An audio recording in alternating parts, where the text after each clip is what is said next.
So we're in Yud Beis Samad Aleph. Since I started late, we'll end late, and we'll end when Rabbi Bratkin starts brachas. Tara Rabbanan, Hamefale is Caleb, somebody who is delousing his clothing. This is about 10 lines from the bottom of 12a. Somebody is delousing his clothing. So what does he do? So the basis of the machlokas that we're about to see here, Rashi explains, and we'll see it a little more in the Gemara, but the basis of it is really later on in the Masechta. The concept of there's a prohibition of killing, which we mentioned yesterday. There's a prohibition of killing on Shabbos.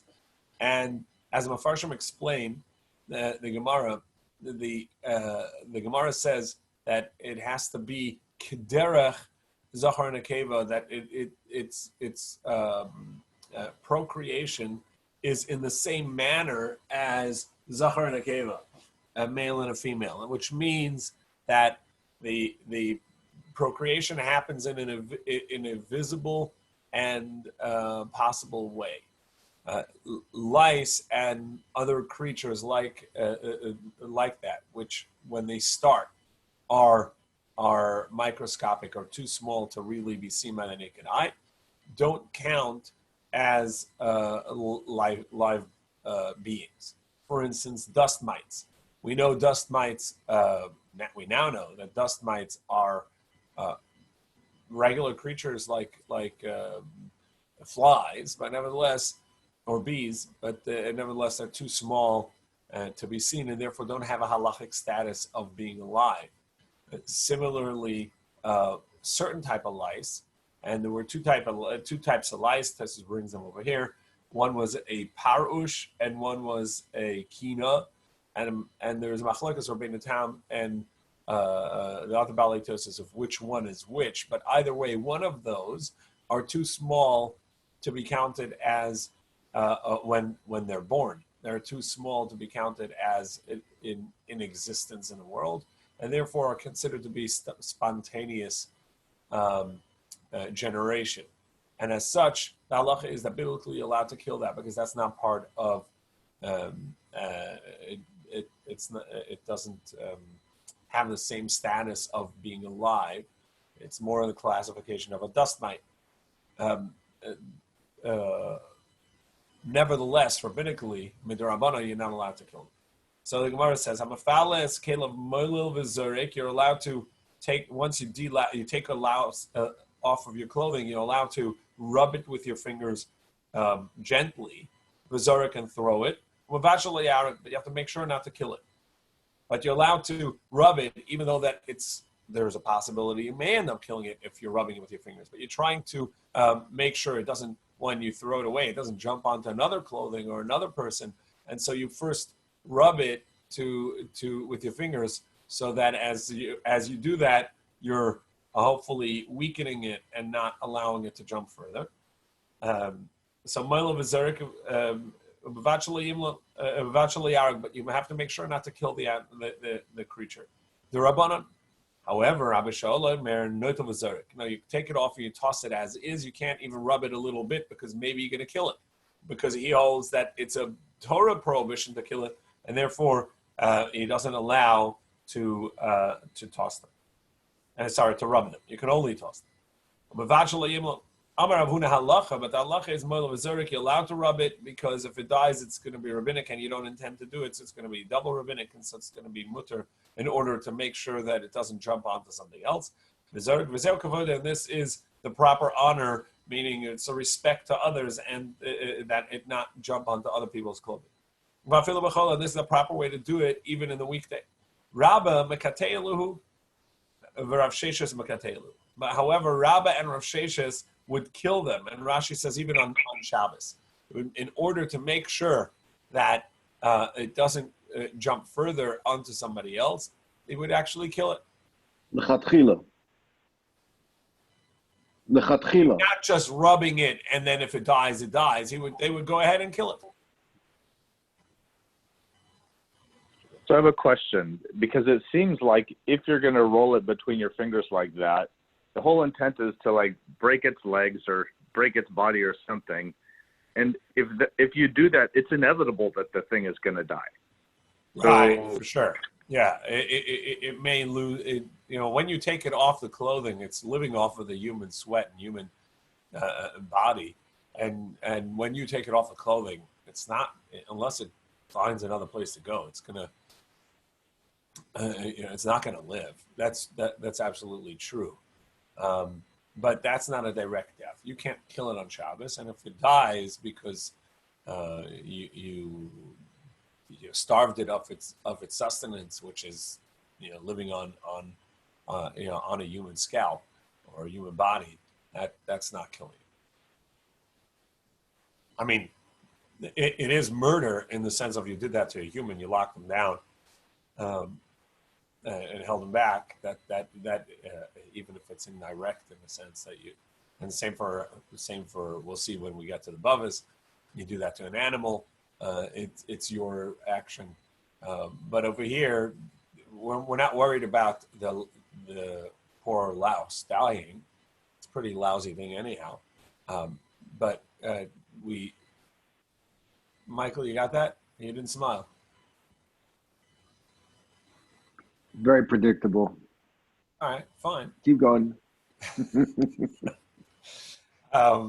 Well, you called it a lice yesterday, and I didn't correct you and say no, it's called a louse. But now you got lousy, so that's all right. Thank you. We're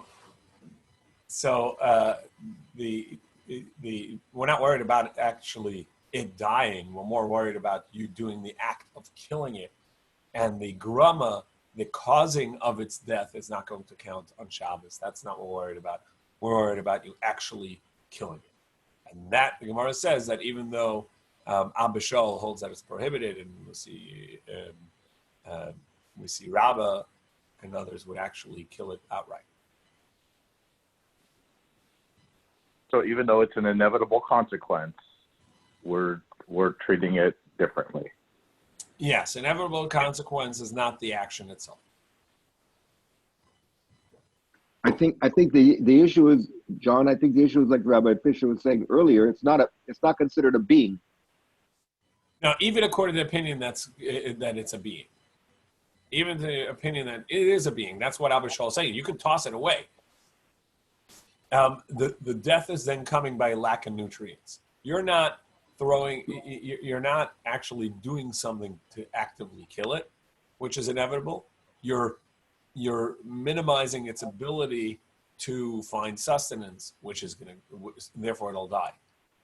So that's a passive killing. But Rav and Rav Sheshes just outright killed them. They would kill it outright because they held it. They're allowed to. Correct. Yeah, that's right. So it's because it's not. But the truth is that John's point applies even to Abba Shaul, even to the opinion that says that it is like a gamal.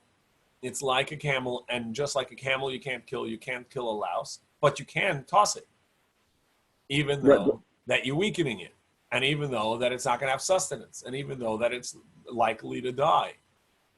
But it's dying by its, but that's dying not from the injury; it's dying from lack of sustenance. I'm just trying to understand the sheet of Rava and Rav Sheshes is that it's not the same status of being. It has the same status as a dust mite, and not the same status as a camel. Okay, all right. Right. That but even according to the Gemara before, which we saw yesterday, that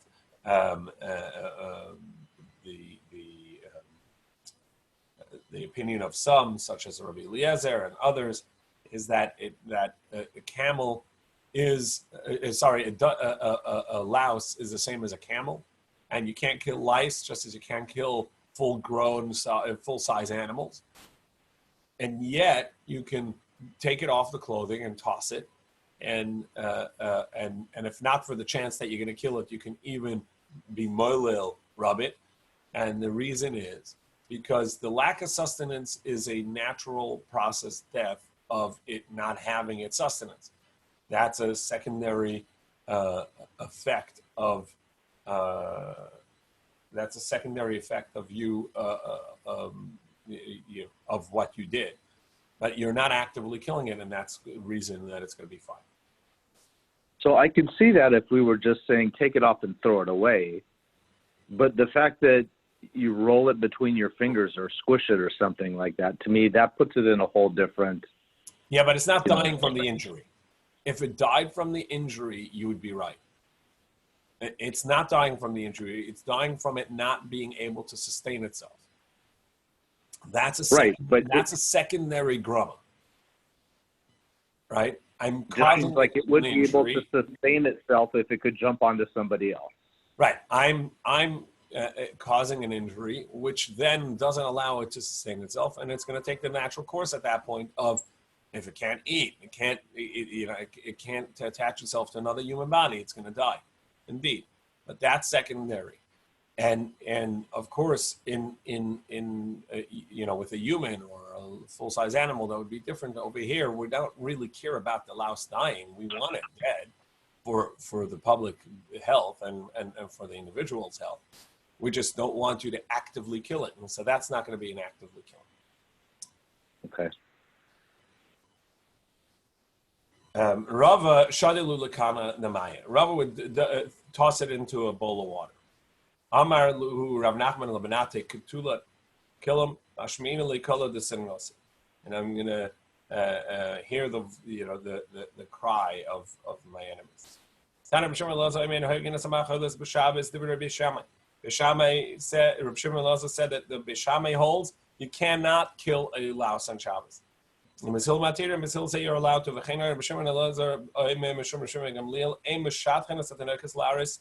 That B'Shammai hold you're not allowed to be a matchmaker to betroth children on Shabbos, young people. And the Gemara later says that this is about orphan and two orphans, that you're not allowed to as a community, take care of the orphans by being mashadech them. V'lo yasatinik olam, the sefer are not arranged for their education, or for to teach them a trade. And you can't go and do nichum avelim to a mourner's home to console them. And you can't visit the sick on Shabbos. Said all of these things are because there's a pain involved in their situation. And Basil say, no, you're allowed to do that because we're not worried about the pain and discomfort in this situation. Tana Rabbanan, the Brisa continues with this. The Gemara continues with this concept of visiting the sick on Shabbos and goes into the halacha of what you say. Which, when you go to visit the sick, a part of the visiting the sick is a tefillah, a prayer for their healing. So Omer, he says, Shabbos it's Shabbos, and we cannot cry out on Shabbos because Shabbos is the time that we cannot say a special tefillah. Nevertheless, refuah karova love, the refuah, the healing comes from Shabbos. I want to read a apropos to our time, Chassam Sofer, in a drush for Shabbos Shuvah, in a drush for Shabbos Shuvah. He asks on this Gemara, well, if Shabbos is the source of blessing, Shabbos is the source of healing, so then, and that's what we're saying. Shabbos, we don't cry out on Shabbos, we don't say a special tefillah on Shabbos, but refuah karova loved, Shabbos is so special, it will bring you healing. So then why on Shabbos we break Shabbos to take someone to a doctor? We break Shabbos when somebody is in a safek pikuach nefesh, we're going to take them and heal them. Shabbos is the source of healing. Shabbos is going to be a blessing. The mitzvah itself is going to be a source of healing.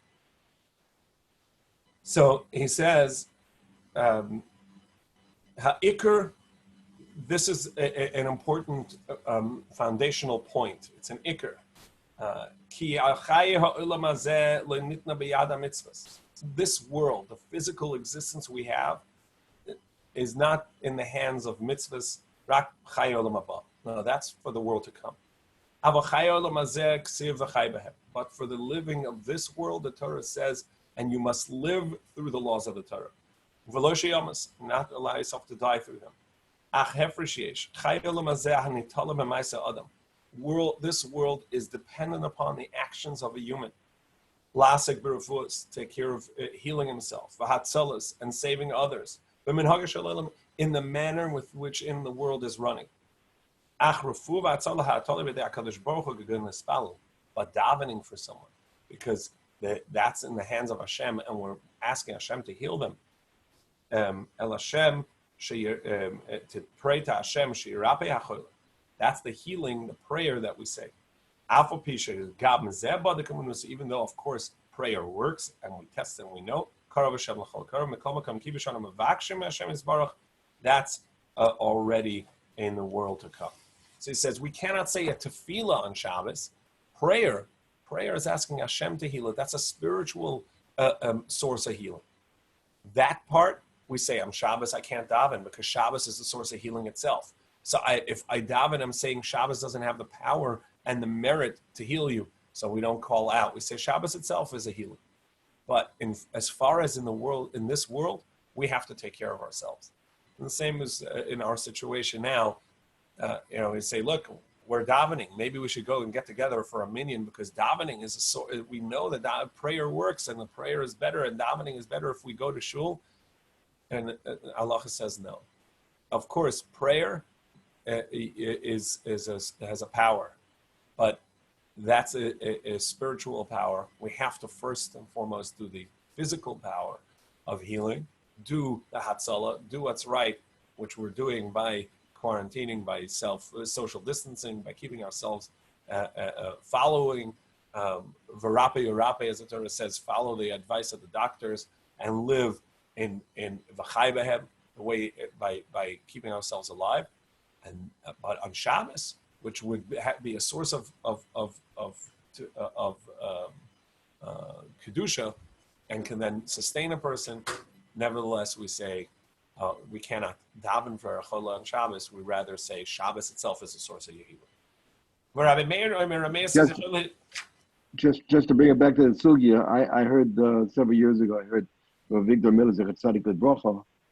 He said if you like sneeze on a person, or if somebody gets sick because you interacted with them and they got sick from you, you were infectious, he said a shvichus damim. Yeah, if you know you're ill and you're ignoring it and you infect someone and they die, that's a direct action of yours. Yeah. The problem that we're in is that nobody even knows who's infected and who's not, and that's even the issue why we're in such a state is because really no one knows anything. I mean, it's a new thing, new type of virus, and we don't know who it affects and how it affects them, and so everybody has to make sure that it's precautious, but it's precautious to take v'chai behem. We can be strict in davening with minyan, or we can be strict in the mitzvah of, and you shall live through these mitzvahs of chai behem. And we're being strict in the you shall live through the mitzvahs. That's what we're being strict about.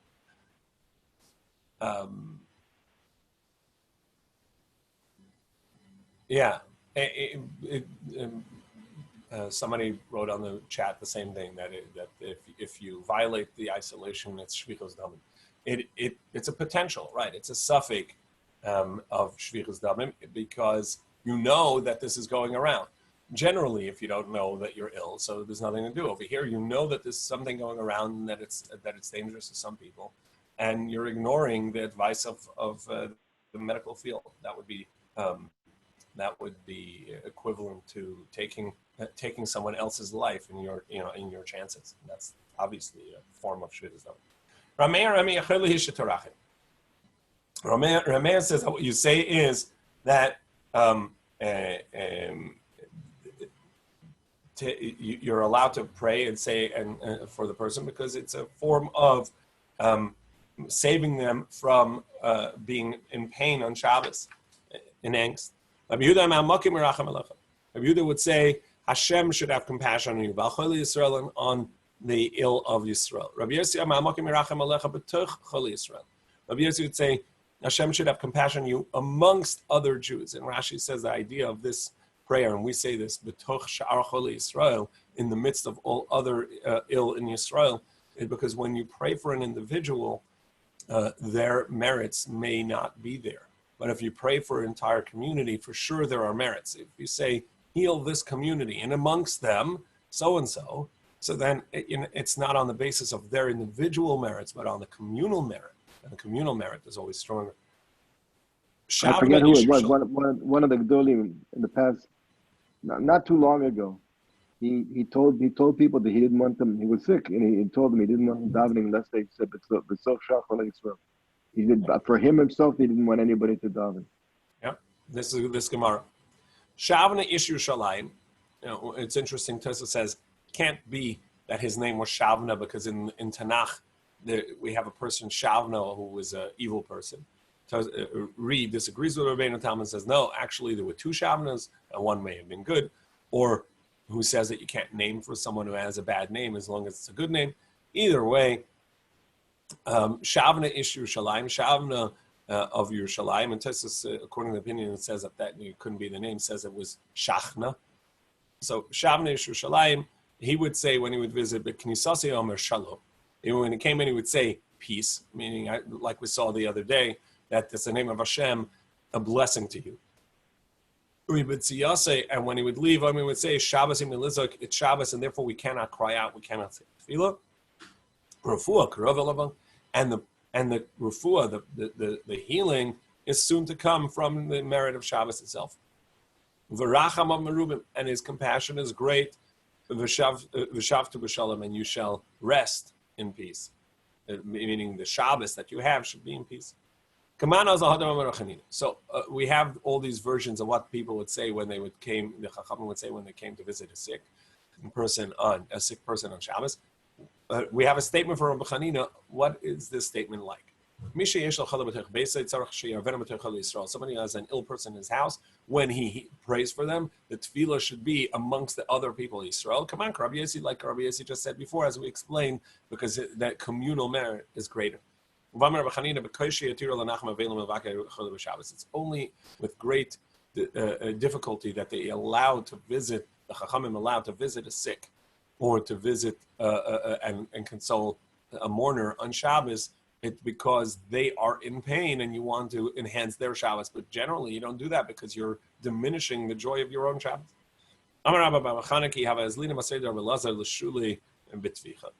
When we followed Rabbi Lazar to visit the sick, to check on someone who was ill, sometime he would say in Hebrew, Hashem should heal you or remember you for peace. Hashem should heal you, meaning Hashem should remember you and designate you for peace in Aramaic.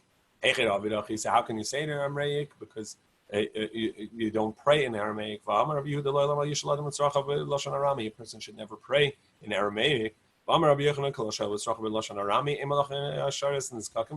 Rabbi Yochanan says anybody that says his tefillah in Aramaic, and the angels will not allow the prayer to pass because they don't like Aramaic because it's close to Hebrew, but a corrupted Hebrew, and so they won't help the prayer, let the prayer through, as it were, and they don't they don't recognize it, meaning they don't want it.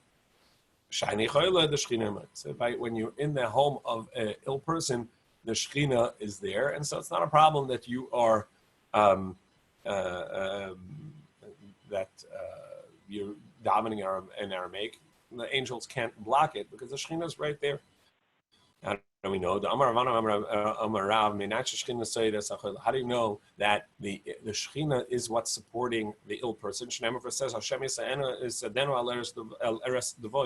Hashem is the support on the bed of the sick.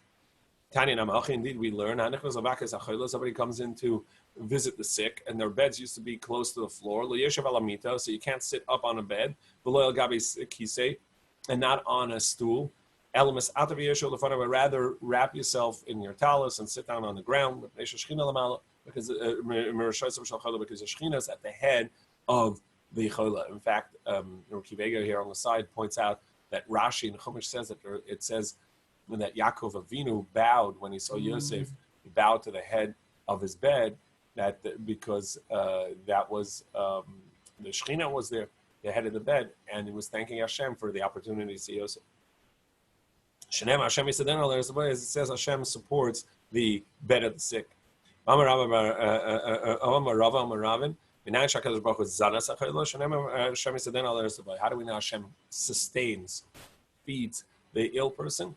Because it says Hashem Yis Adenu Al Eretz Zeba, and here the Sa'ad is not translated as a support, but it's a play on the word, and it's a drash to say Sa'ad like a meal to satiate. The Mishnah further said you cannot read in front of a candle. Amar Rabba, let's say Rava, Amar Rava, afilu gava shtei kumas, afilu shtei mardois, afilu asara batim zol gavsu. Regardless of how high it is, regardless how the distance, regardless of how many rooms above it is, it's a loy plug. There's a concept, and when they made a fence, the fence applies to everybody. We don't say that you have to stop at a stop sign if there are cars around or during the daytime, but even if it's 2 a.m., and there's not a car in sight because there's a quarantine, nevertheless, you come to a stop sign, you have to stop before you move on. That's the low plug of an enactment, because an enactment offense, if you leave it up to people's devices to decide when it applies and when it doesn't, then you've just stripped the offense of any power on its own. And therefore, whenever Chazal made a gzeira, we say look plug, that they made a gzeira, and it applies to every case, even if you can, we can objectively say that this particular scenario cannot apply to the reasoning of the enactment. The enactment must be across the board in order for it to have the power, so that people don't take into their own liberties to say, well, I don't think it applies to me. And so to over here, even if it's 10 stories high, the candle, and there's no way you can tilt the candle to get more light, nevertheless, you're not allowed to read by it. The lalikri hatrei. So the Gemara says chadu the lalikri. If there's one person there, he can't read. Hatrei shabbat. But if there are two people together, they're allowed to read. But we have a brisa that says one or two people cannot read. The Gemara says it depends.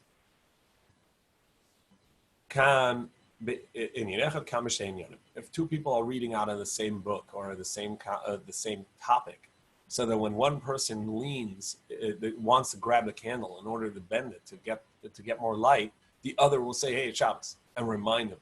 But if they're reading their own books, he won't notice that the other one is tilting the candle, and therefore it won't be able to stop it.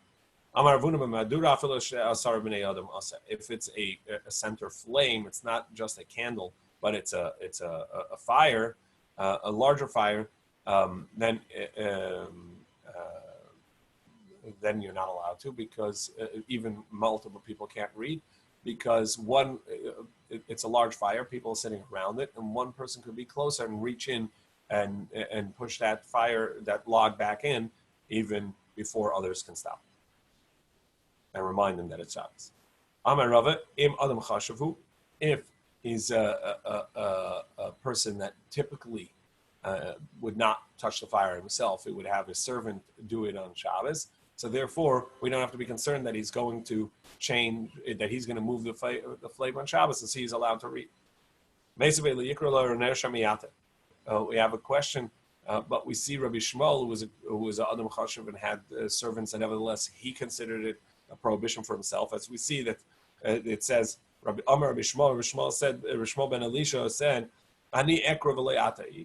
I said, yeah, I know that there's a fence, that there's a prohibition not to read in front of a candle because maybe you're going to move the candle, but I trust myself. I'm going to read, and I'm not going to change it.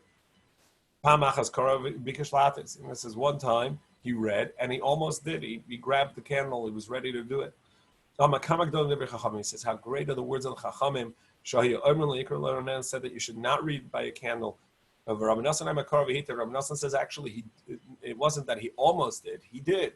He moved the candle on Shabbos in order to get more light. Because of a pinkase, and he wrote into his diary, Ani Yishmael ben Elisha, I Yishmael ben Elisha, Karisi, I read on Shabbos against the advice of the Chachamim, Vehetesi, and in the end, I tilted the candle, which was a biblical prohibition, the Torah prohibition of making a fire on Shabbos.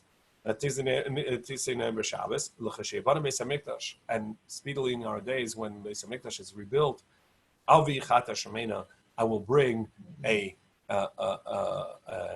hefty chatas offering on account of my ignoring the advice of the Chachamim. So we see that even a great Chacham like Rabbi Rishmo ben Elisha, who for sure had servants that could move the candle, nevertheless he said it was prohibited for him. Because it's true that Rishmo ben Elisha, who was a Kohen Gadol at some point, he had people around that could serve him. So if he was reading non-Torah or he was doing something mundane, he would have a servant be the one to move the candle. But when he was learning Torah, that was so precious to him that he would take care of his own needs in regards to Torah, because that was his humility in Torah. And as such, he would not read in front of a candle on Shabbos, because he should not have read, because he would move the candle himself in regards to Torah. Tanachada shamash b'dekaisis akaras la'aranir. In the kitchen staff, it says that one brisa says that the help can check the dishes on Shabbos in front of a candle to see if they're clean. But Tani idach leivdik, and another brisa says it cannot. One, we'd say is the distinction is if it's a temporary helper, so who doesn't care to keep his job, it's a one-time deal anyhow, so he's not so careful, and so doing a cursory look, and therefore you can look on Shabbos. But the first case is talking about where someone is a permanent, he's the help in the kitchen, and if he doesn't do a good job, he's going to lose his job, so he's much more meticulous, and therefore he may use the candle, move the candle, and therefore he cannot use it on Shabbos. Or perhaps, it's all talking about permanent staff, and therefore they have a job to lose. Nevertheless, sometimes it's permissible. If it's a vessel that's used for neft, neft is kerosene, so therefore it's disgusting anyhow. It's not good. You don't really care that it's clean. It's just not dirty, and so therefore it just needs cursory look in the candle, and we're not worried that he's going to move the candle. But the one that's cleaning from fats, from oils, for food, that's something that it needs to be done properly, and therefore there's a concern that it wouldn't be done well, and he's going to need to look properly in the candle. So what about a temporary worker who's not so careful, but it's in a food dish that has fats and oil in it, and therefore he should be more careful? What's Allah over there? Do we say that he's allowed to look at it because he doesn't really care enough, and therefore it's he won't tilt the candle? Or do we say that since it's not neft, it's not kerosene, it's oils and fats, therefore he's going to be careful, and therefore he's not allowed to look in front of a candle because maybe he's going to tilt the candle? Amara Rab halacha me'morin. Halacha is that he's allowed to, but nevertheless we don't publicly say it, because then people are going to be leaning to Shabbos to get a temporary worker, and they're going to get them to clean their dishes, and then what's going to end up happening is that they're going to tilt the candle. Now, Rabbi Yirmiyah says, no, you're allowed to tell everybody. Rabbi Yirmiyah bar Abba iklu l'bei Rav Asi. Rabbi Yirmiyah bar Abba came to visit Rav Asi. Kam shami, and his servant got up, his permanent servant, his visiting servant got up. Kabadik l'nahar the shraga, and he checked the dishes in front of the candle.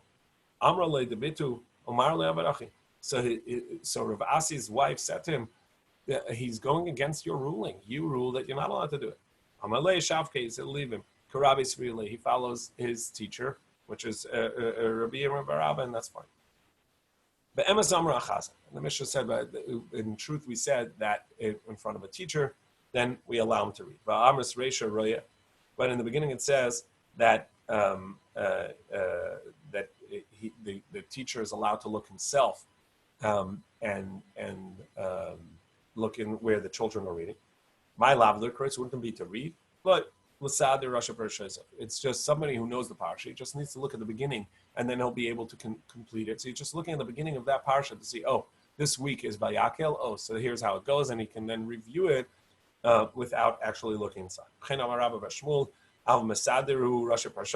He can read the beginning of the parashas, which will help him know the rest of it. Kula parsha, and through that the whole kula parsha loy, but not the whole parsha. We're in Yud Gimel Amud Aleph, 13a. Basically, so we have a contradiction.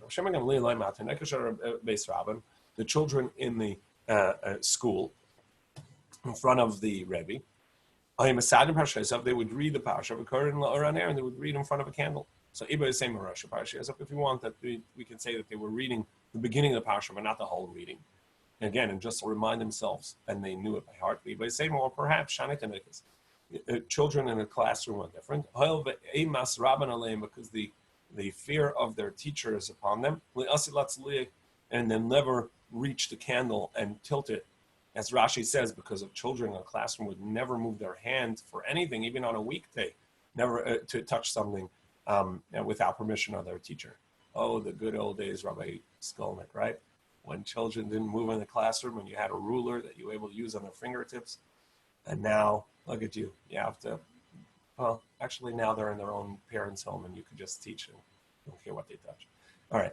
Anyhow. So the Mishnah said a very interesting thing. We were talking about a fence over here, about not reading so that lest you come to tilt the candle. Say another fence. A fence is similarly, we see that a zava and a zava, and the zava being a Tomas Nida, therefore as a couple they're not allowed to be together. They should not eat at the same table without some sort of separation, some sort of recognition, a heker. Lest that lead to something. So Tanya, see how widespread the people were careful about tahara, about purity, tahara, spiritual purity in Yisrael. Because it doesn't say a tummy person should not eat next to a tahar person lest he infect him with the tumah. Both of them are tummy, and yet they should not eat together because it may lead to a romantic excursion. Because it's romantic to have a dinner together with someone. Parish in Zav Amaretz. Similarly, a Zav who himself is Tameh, is Tameh, but is careful. Usually, when he's Tahar, he only eats his food as a Tahar. He won't eat Tameh food, even though that he's not a Kohen. So you shouldn't eat with an Amaretz. Maybe he'll be often eat with him. So what? So let him eat with him. He's Tameh anyhow, so you can't make him more Tameh. Maybe he's going to feed him food that's tummy. So what? Zav Parish anyhow. He's tummy now. True, when he's tahar, he's careful that his food be tahar. But he's tummy now anyhow. So all his food's tummy. Abaye says the concern is maybe he's going to give him food that hasn't been tied. So Gemara says, why are you concerned about that? The majority of Amaretz take tithes. No, maybe he's going to be, once he eats by him now when he's tummy, even when he goes to the mikveh, he's going to be used to eating with him, and he's going to go eat there, and then he's going to give him something that's tummy, and he's careful not to eat anything tummy when he's tummy. The Meitar Rasis in the day of his tummy. And Boilu, so the Gemara has a question. Nida ma'ashatishan abala he bebig bebig. Can a nida who is prohibited there as a couple, they're not allowed to be together, they're not allowed to have relations, and may they sleep in the same bed together if they're both wearing their clothing, both wearing pajamas? Is that enough of a hecker? The fact that they're both wearing pajamas, is that enough of a hecker to say that's permissible? So we see that you're allowed to put a chicken on the same table as cheese. Rishama says they're not allowed to eat them together, but as a fence. But you're allowed to put them on the table together. You can't even put it on the table together because they may be eaten together. So you see over here also the same. No, there the idea is that you're putting your cheese and you're putting your chicken on the same table. You may forget. But in regards to two people, one will remind the other, even if one is forgetting that she's an Ida and therefore they're prohibited. The other will say, no, it's not a good time. And in fact, we have proof that if there are two different people, that it's going to be different. Okay. The Ktani Sefer, because we learned at the end of that same brayso, two guests. They can both sit at the same table, one eating meat and one eating cheese. We're not concerned that one is going to eat from the other because they don't know each other. And so each other says, what are you touching my food for? Yeah,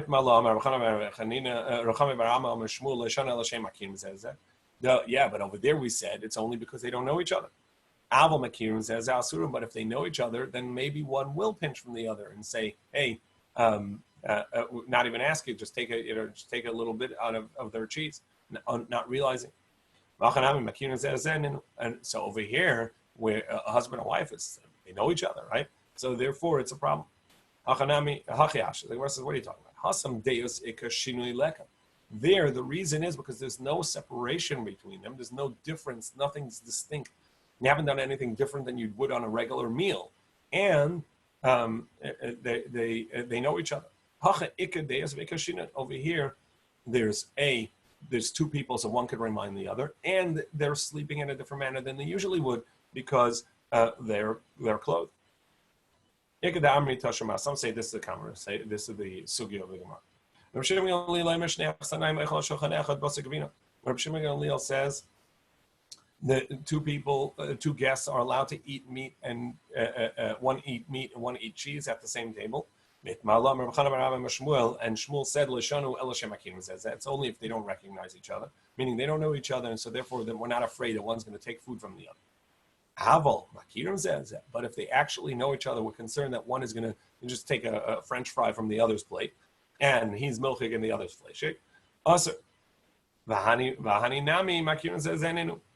And over here too, they know each other, so they're going to be lenient. So the Gemara says, there they know each other, so they can remind each other. But the problem is that there's no separation. They didn't make a difference. Here, there's a difference as well, so perhaps that should be permissible. And tomorrow we'll continue with the question, addressing this question: is it permissible or not with a shinui if they're both clothed? One thing, just a practical halacha, the shinui that one could make by eating, the halacha is, the shinui that they would make is, they would, if you put if you typically eat on a tablecloth and you put each plate separately on a placemat, that would count as a difference. Or you put something that typically wouldn't be on the table between the two, so you have one eating milchiks and one eating fleishiks, and one eat at the same table. So you take something that typically wouldn't be on the table. Maybe you usually serve your water in a pitcher. You put the water bottle on the table, or you take off your watch and you put it on the table between the two. Something to make as a reminder to say, okay, they're eating fleishiks, I'm eating milchiks. And the same would be for a zava and a zava. As long as there's a shinui, you make some sort of separation. Where if usually you eat on the tablecloth, you put a placemat down, or vice versa. So there's a distinct change in the way that you're eating, so then you can eat together because that's a reminder. Tomorrow we'll continue with this question of two clothed people, can they sleep together? Have a good day. Wunderbar.